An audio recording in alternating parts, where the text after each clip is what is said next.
San Diego's real estate market is reaching record-breaking numbers as the pandemic comes to an end, with local home prices continuing to soar amid record low inventory. Those open houses are now drawing huge crowds of potential buyers. Local real estate agent Dan Beer joins us now with more about the impact we're seeing on the housing market. And Dan, thanks so much. I feel like I'm talking to a celebrity. I always see your billboards as I'm driving down the road. We appreciate you joining us. I appreciate it, Hunter.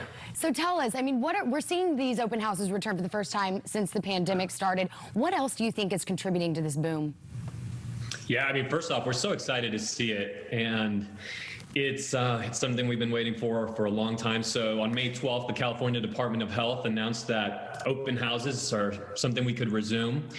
And as you know, there's huge buyer demand right now, huge. And so just by way of example, we had open houses today in Santee, San Marcos, and Imperial Beach. Between those three, we had 127 individual groups of buyers come through.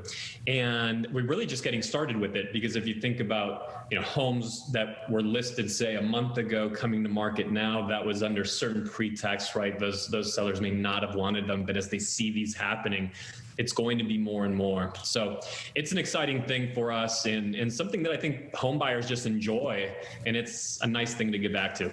Okay, so let's talk about that, though. If somebody's sitting out there listening to this and thinking, well, should I wait? Are these prices going to maybe start dropping anytime soon? Or is right now the time to get in, because we could just see them continue to raise? What's your thoughts on that? Yeah, I think so. That's the dialogue, right? The conversation out there is, how is this a bubble? There's a lot of memories that come back from 2006, 2008. Let me sit on the sidelines and wait. And here's the thing. If you really look at what's happening from an inventory standpoint, meaning homes sitting on the market versus those that sell, inventory is so low right now that even if inventory doubled, and then it doubled again, we'd simply get to a relatively normal market. So no one's crystal ball is, perfect. I always like to say mine's broken and at the shop, but it's certainly good enough to look 3 and 6 months out and know that there's virtually no way, outside of sudden massive unemployment, there's virtually no way that inventory levels could possibly catch up to where you have a more balanced buyer and seller market. So I think people that wait, Hunter, are going to end up finding that they're going to pay more, and there's always interest rate risk along the way. So the key is, how do you get a property? For most, how do you get the right property right now, while selling a home and making sure you don't end up homeless in the process, right? Which is most people's worry. Well, tell us, what's your first, when people are coming to you with these kind of questions, I mean, what is that advice that you're giving them? Because certainly they're going to have their house sell for much more than maybe they bought it for, but what are they looking at when they are trying to buy a new one? I mean, I'm sure that's something they're having to weigh the pros and cons of.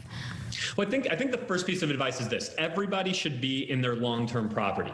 And what I mean by that is, if you're in a home right now that's you'll be selling in a year or in 2 years because of whatever it might be, family dynamics, size, new children, like your children have graduated, whatever it might be. If you know you're in a property that will not fit your lifestyle a year or 2 years from now, you must sell today, because we can control one thing that we know for sure, which is where interest rates are and what payments you're going to have. And keep in mind, there's so much equity in this market that, again, it's very different from the credit crisis from 2008, 2009. This market has well-qualified buyers with tons of equity. So number one, make sure you're in your permanent property for at least the good next 7+ years. And secondly, if you are out looking at homes, you cannot be looking at just simply what everybody else is looking at. You have to be, here's the number one mistake, Hunter. Agents think, you know what, it's a tough market. Buyers think, let me go grab 5 or 6 different agents to kind of start working for me, and one of them will find me something. The thing is, I would encourage you to find someone you're comfortable with and commit, because if you're not committed to an agent right now, they're not going to be committed to you. And so it'll feel like you have a lot of people working for you, and in reality, nobody's working for you. And nothing's getting done. Nobody is working for you in that case. Exactly. Find someone that with a track record of finding off-market properties So they're not just the same ones that are out there that everybody else is looking at, and it gives you an opportunity to control both sides of the transaction. I wish we had more time, Dan. You're giving so many nuggets of little information here that I feel like anyone can kind of take and pick what they need and then use as they move forward wherever they are in the home buying process or maybe the home selling process. So we really appreciate you taking the time. And of course, we'll direct everyone to your website if they've got any more questions for you. But thank you so much for taking the time tonight. Appreciate you.